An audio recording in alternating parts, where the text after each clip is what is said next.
ఆరుగాలం శ్రమించిన రైతులు ఇప్పుడు పంట రక్షణ కోసం పరేషాన్ అయిపోతున్నారు. ఇప్పటికే సంచుల కొరత వేధిస్తుండగా తాజాగా తూకం వేసేందుకు హమాలీలు కూడా దొరకటం లేదు. ఆదిలాబాద్ జిల్లాలో పరిస్థితిపై ఓ రిపోర్ట్.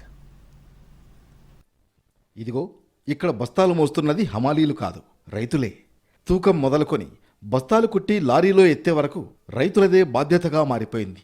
నెల రోజులుగా కొనుగోలు కేంద్రాల్లో పడిగాపులు కాస్తూనే ఉన్నారు.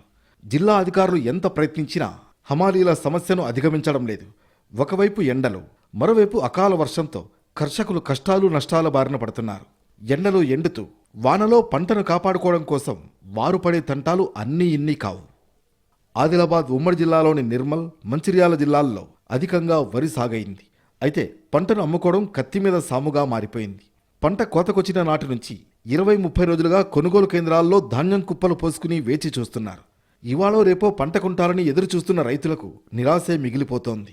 లారీల సమస్యతో పాటు హమాలీల కొరత, గోదాముల షార్టేజీ రైతుల పాలిట శాపంగా మారాయి. కొన్ని చోట్ల తూకం వేసినా సరే ధాన్యం తరలించేందుకు లారీలు రావడం లేదు. నిర్మల్ జిల్లాలో వడ్ల కొనుగోలు కేంద్రాలు 295 ఏర్పాటు చేశారు. అయితే బార్దాన్, లారీలు, హమాలీల కొరత కారణంగా రైతులు కొనుగోలు కేంద్రాల్లోనే అగచాట్లు పడుతున్నారు. తూకం మేమే, లోడింగ్ మేమే చేసుకోవాల్సిన దుస్థితి వచ్చిందంటున్నారు అన్నదాతలు. అటు మంచిర్యాల జిల్లాలో సైతం ధాన్యం సేకరణ సాగుతోంది. అధికారులు కొద్ది రోజుల్లో పూర్తవుతుందని చెబుతుంటే హమాలీలు, లారీల కొరత ఎక్కువగా ఉందని రైతులు ఆందోళనలో ఉన్నారు. రోజుకో చోట ఆందోళనలు కొనసాగుతున్నాయి. పలుచోట్ల ధాన్యం బస్తాలకు నిప్పు పెట్టి మరీ తమ నిరసన తెలుపుతున్నారు.